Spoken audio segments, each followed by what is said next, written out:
Aravalli mining ವಿಚಾರದ ಬಗ್ಗೆ ಸತ್ಯ ಏನು ಅಂತ ಒಂದೇ ನಿಮಿಷದಲ್ಲಿ ತಿಳಿಯೋಣ. ರಾಷ್ಟ್ರಮಟ್ಟದಲ್ಲಿ ಮಹತ್ವದ ನಿರ್ಧಾರ ಕೈಗೊಂಡಿದ್ದಾರೆ.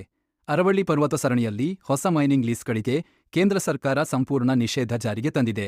ಡಿಸೆಂಬರ್ 24, 2025ರಂದು ಅಧಿಸೂಚನೆಯ ಪ್ರಕಾರ ಅರಾವಳಿಯನ್ನು ಗುಜರಾತ್ನಿಂದ ಎನ್ಸಿಆರ್ವರೆಗೆ ಒಂದೇ ನಿರಂತರ ಪರಿಸರ ವ್ಯವಸ್ಥೆ ಎಂದು ಗುರುತಿಸಿ ರಕ್ಷಿತ ವಲಯಗಳನ್ನು ವಿಸ್ತರಿಸುವ ನಿರ್ಧಾರ ಕೈಗೊಳ್ಳಲಾಗಿದೆ. ಇದಕ್ಕೂ ಮುನ್ನ 100 ಮೀಟರ್ ನಿಯಮದಿಂದ ಅರಾವಳಿ ಮೈನಿಂಗ್ಗೆ ತೆರೆಯಲ್ಪಟ್ಟಿದೆ ಎಂಬ ಅಭಿಪ್ರಾಯಗಳು ವ್ಯಕ್ತವಾಗಿದ್ದವು.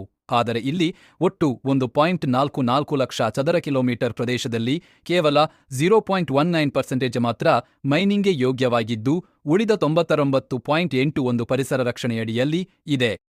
ರಕ್ಷಣೆ ಕೇವಲ ಬೆಟ್ಟದ ತುದಿಗೇ ಸೀಮಿತವಲ್ಲ, ಸಂಪೂರ್ಣ ಭೌಗೋಳಿಕ ರಚನೆಗೂ ಅನ್ವಯಿಸುತ್ತದೆ.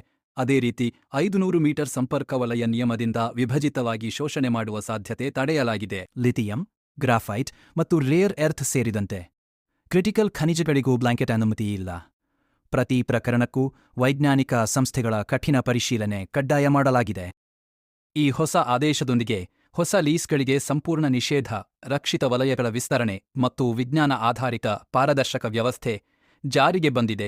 ಒಟ್ಟಾರೆಯಾಗಿ ಅರಾವಳಿಯ ರಕ್ಷಣೆ ದುರ್ಬಲವಾಗಿಲ್ಲ, ಇನ್ನಷ್ಟು ಬಲಪಟ್ಟಿದೆ.